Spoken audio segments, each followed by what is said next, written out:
अस्सलाम वालेकुम वरहमतुल्लाहि वबरकातुहू। मेरा नाम है गुलाम मुस्तफ़ा हुसैन। मैं आपके लिए एक फिर से नया वीडियो लेकर आया हूँ।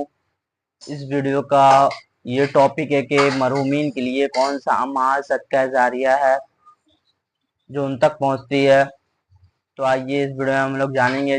जो बताने वाले हैं जिनका नाम सैफुल इस्लाम डॉक्टर मोहम्मद ताहिरुल कादरी है, उनसे हम लोग जाने हैं कि मरहूमीन के लिए कौन सा अमाल सदका जारिया है। तो आइए बिना वक्त गवाए इस वीडियो को हम लोग शुरू करते हैं। अगर आप लोग इस चैनल पर नए हैं तो लाइक और सब्सक्राइब जरूर कर ले, बेल आइकन को प्रेस कर दे ताकि मेरे आने वाली वीडियो आप तक पहुंचती रहे। तो आइए इस वीडियो को शुरू करते हैं। औलाद और सदका जारिया ये तो करने वाले को नफ़ा देते ही हैं, नफ़ा, मगर इसके अलावा भी हज़ार अमाल और चीज़ें सदक़ात, खैरात, इसाले सवाब की शक्ल में मरहूमीन और दूसरों की दुआओं की शक्ल में मरने वालों को सवाब और नफ़ा पहुँचाते हैं।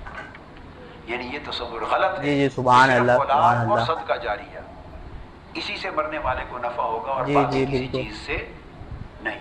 अगर ये कबूल कर लिया जाए इस तसव्वुर से तो इब्तिदा से नमाज जनाजा ही बेफायदा हो जाती।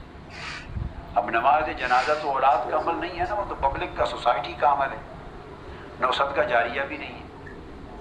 तो सवाल ये होगा, अगर जो लोग ऐसा ख्याल रखते हैं कि किसी और के अमल का दूसरे को कोई नफ़ा नहीं पहुंचता, तो मैं सवाल करूंगा कि क्या नमाज जनाजा का कोई फ़ायदा मरहूम को, मैयत को पहुंचता है या नहीं? दो में से कुछ एक जवाब तो देंगे ना। से हम ले लेते हैं यूं कि नहीं पहुंचता इस मौक़िफ़ के मुताबिक कि नमाज मैयत तो फौत हो गया, उसका नाम अमाल बंद हो गया। औलाद तो औलाद रही, बाकी जो सब लोग नमाज जनाजा पढ़ा रहे हैं, अगर उनकी अमल का मैयत को फ़ायदा नहीं पहुंचता तो नमाज जनाजा तो लोगों का अमल है ना, उसकी मैयत का अमल है ना सदका जारिया है, लोगों का अमल है ना जी। तो सवाल है कि उनकी नमाज जनाजा का कोई नफ़ा, कोई फ़ायदा पहुंचा या ना पहुंचा। अगर कहें नहीं पहुंचा तो माज़अल्लाह दीन ने तो बहुत बड़ा मजाक किया है फिर मैयत के साथ और लोगों के साथ जी। जिनकी दुआ का फ़ायदा ही कोई नहीं पहुंच रहा, उनको कतारों में खड़ा कर दिया और 4 तकबीरें पढ़े और खड़े होकर जनाजे पढ़े, फॉर व्हाट?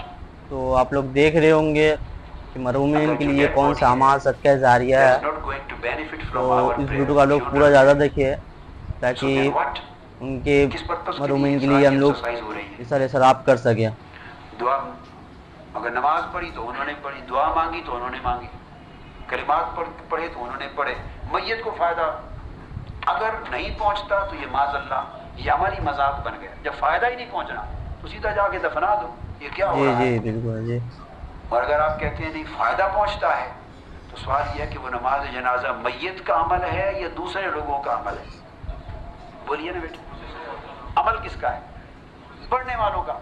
तो दूसरे लोगों को, पढ़ने वालों के अमल ने अगर फ़ायदा पहुंचाया तो मसला साबित हो गया कि फ़ायदा पहुंचता। इसी तरह मैं 2 मोटी बातें बता देता हूँ, बाकी दलाइल तो हज़ार हैं, हज़ार दलाइल।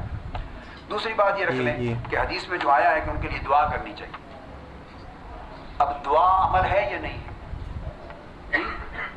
एक मरहूम के लिए आपने दुआ की और आप औलाद भी नहीं है उसकी, मरहूम की औलाद भी नहीं, दुआ की, उस दुआ का कोई फ़ायदा उसको पहुंचेगा या नहीं? अगर आप कहते हैं कि मेरे अमल का, आपके अमल का फ़ायदा मरहूम को नहीं पहुंचना, उसका नामा अमाल बंद हो चुका है, दुआ का सिलसिला होना ही नहीं चाहिए, उसकी दुआएं मग़फ़िरत क्यों की जाए? ये ख्याल और अक़ीदा रखने वाले इसाले सवाब के लिए कुरान ख़ानी तो नहीं करते मगर दुआए मग़फ़िरत तो करते हैं ना, कहते हैं दुआएं मग़फ़िरत करनी चाहिए। सवाल ये है कि कुरान का पढ़े हुए का नफ़ा नहीं पहुंचता तो आपकी दुआ का कैसे पहुंचता है? क्या बात है? कुरान ज़्यादा बाबरकत अमल है या दुआया कलिमात आपके बाबरकत अमल है? अगर कुरान पढ़ने का, नवाफिल का, सदका और खैरात का सवाब उसको नहीं पहुंचता तो दुआ भी अमाल में से एक अमल है, उसका फ़ायदा नहीं पहुंचना चाहिए। तो अगर आपकी दुआ का फ़ायदा उसको नहीं पहुंचता तो मरहूमीन के लिए दुआ रखी क्यों गई? आप हर नमाज में पढ़ते हैं रब्बी जअलनी मुक़ीमस्सलात, पढ़िए, व मिन ज़ुर्रिय्यती रब्बना तक़ब्बल, रब्बना फ़िरली व लिवालिदैया, अल्लाह मुझे बख्श दे और मेरे वालिदैन को बख्श दे। वो जो फौत हो चुके उनके लिए दुआ करते हैं, तो क्या इस दुआ का उनको फ़ायदा पहुंचता है कि वलिलमुमिनीना यौम यक़ूमुल हिसाब, और क़यामत तक वो सारे मोमिन जो पैदा होके फौत हो चुके और जो अभी पैदा भी नहीं हुए, क़यामत तक पैदा होंगे, सबको बख्श दे। तो अगर वो जो पैदा भी नहीं हुए अभी, अगली नस्लें, उनके लिए भी बख्शिश की, उनकी रूहों को दुआ पहुंचा रही है। अगर इसका नफा उनको नहीं पहुंचना तो ये मजाक है, जी बेशक, इररेलेवेंट चीज है, यूजलेस है। Why it is going to be included in our prayer, क्यों रखा गया नमाज में?